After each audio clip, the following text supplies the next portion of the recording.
Delhi railway station पर इकरा हसन का बयान, भगदड़ सरकार की तैयारियों की पोल खोलती। लोकसभा सांसद इकरा हसन ने कल दिल्ली रेलवे स्टेशन पर हुई भगदड़ को लेकर अपना बयान दिया।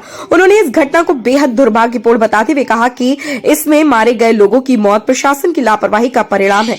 इकरा हसन ने कहा, यह भगदड़ दर्शाती कि सरकार महाकुंभ की तैयारियों को लेकर कितनी गंभीर है। यदि समय रहते उचित कदम उठाए जाते तो यह दर्दनाक हादसा रोका जा सकता था। अंदर लेंगे। मैम, कल नई दिल्ली रेलवे स्टेशन पे स्टैम्पीड हुआ है, तो इसके बारे में आप क्या कहना चाहेंगी? ये बहुत दुखद घटना है और लगातार कुंभ जब से चल रहा है तो जिस तरह की व्यवस्था सरकार की है उसका प्रभाव दिल्ली में भी देखने को मिल रहा है। तो ये सिर्फ कथनी वाले लोग हैं, कहने की बातें इन्हें बहुत आती हैं, लेकिन जब करने की बात आए तो 100 करोड़ का इन्होंने दावा किया था, लेकिन जितने भी लोग जा रहे हैं, इन्होंने जितना पैसा प्रचार पे प्रसार पे खर्च किया है उतना ही अगर आम लोगों की व्यवस्था के लिए करते तो शायद आज ये हालात ना बनते। मंडपों में वीआईपीओ के लिए इन्होंने सब सुविधाएं दी है, इन्फ्लुएंसर्स को बुला रखा है, लेकिन आम जन जो गरीब जनता है उनकी सुविधा कहीं नहीं है। और वही लोग अपने परिजनों को ढूंढ रहे हैं, कुछ लोग खो गए हैं, कुछ बीमार हैं और किसी की कोई व्यवस्था वहां पर नहीं है। और जो बुलडोजर का उपयोग हमने कुंभ में देखा इस बार, उससे मन बहुत दुखी है कि लाशों को उठाने के लिए किया गया और आज तक भी सही ये नंबर नहीं दे पाए कि कितने लोग मर गए हैं। झूठी बातें फैला रहे हैं, सच्चाई को छुपाने का काम कर रहे हैं। कल जो एक्सीडेंट हुआ है रेलवे स्टेशन में उसमें भी बातें छुपाई जा रही हैं, तो बहुत शर्मसार बात है। और जो भी लोग इसके इंतजाम के जिम्मेदार हैं उन सभी को इस्तीफा देना चाहिए।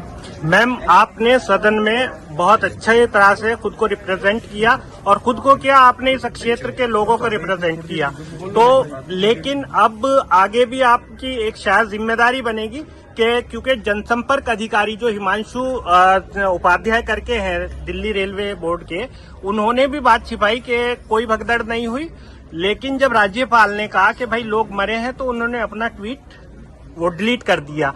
तो इस बारे में आप जो रेल मंत्री हैं अश्विनी वैष्णव, उनसे क्या कहना चाहेंगी, क्या अपील करना चाहेंगी, क्या आप उनसे कुछ कहेंगी? देखिए, जो जिस तरह की व्यवस्था है, मैं सबसे पहले ये कहना चाहती हूँ कि उन्हें आकर जिम्मेदारी लेनी चाहिए। जिम्मेदारी की लें हादसे की, और जो लोगों को जो भी मदद मिल सके आर्थिक रूप से हो, चाहे कुछ लोग अगर बीमार हैं उनकी तीमारदारी के रूप में उनको मदद करनी चाहिए और जिम्मेदारी लेकर। पहले भी उनके अंडर एक हादसा ट्रेन की जो घटना थी वो हो चुकी थी, तो ऐसे में अगर पहली बार हम देख रहे हैं इस तरह की घटनाएं रेलवे मिनिस्ट्री के अंदर हो रही हैं, तो मेरी तो यही मांग है कि वो अपना इस्तीफा दें।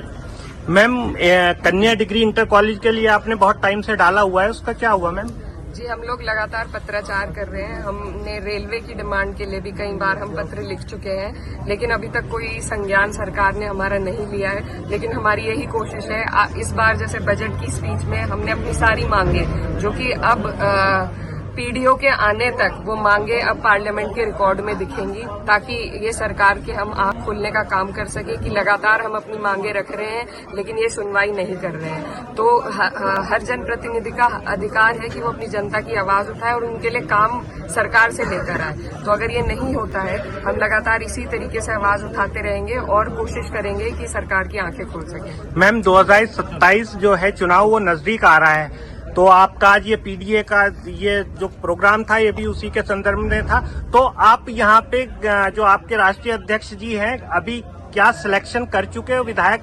का जो है टिकट किसे देंगे या अभी चल रही है ये बात? नहीं, देखिए, अभी तो बहुत जल्दबाजी, क्योंकि क्षेत्र में मैम साजिद हसन साहब के लिए बहुत लोग जोर शोर से कह रहे हैं, इसलिए जानना चाह रहा हूँ। नहीं, अभी बहुत जल्दबाजी है किसी का भी नाम डिक्लेयर करने में, और मुझे उचित भी नहीं लगता है। जब वक्त आएगा और जो हमारे शीर्ष नेतृत्व का फैसला होगा वही हम सबके लिए मान्य होगा। तो अभी हम सब मेहनत कर रहे हैं पार्टी को मजबूत करने के लिए, कार्यकर्ताओं में और संगठन के लोगों में, अपने लोगों में जोश भरने के लिए।